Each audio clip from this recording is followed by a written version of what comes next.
ang motorcade. Ang sa motorcade mo na siya to ang problema. Kaya dili to pwede mamaklay.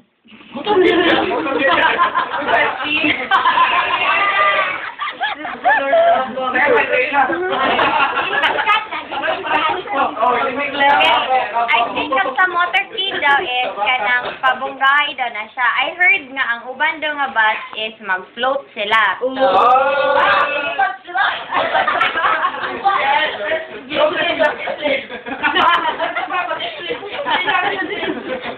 So, ang first nga, kay kagahapon,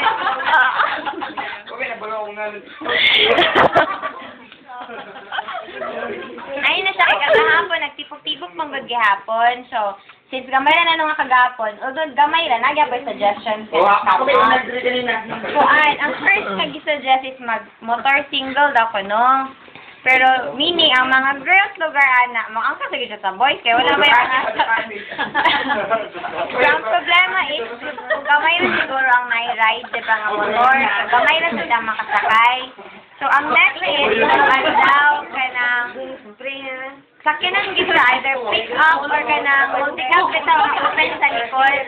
Hindi ito multi-cab na pang pasahero pa ha. Basta either pick up or para daghan na ma-cater.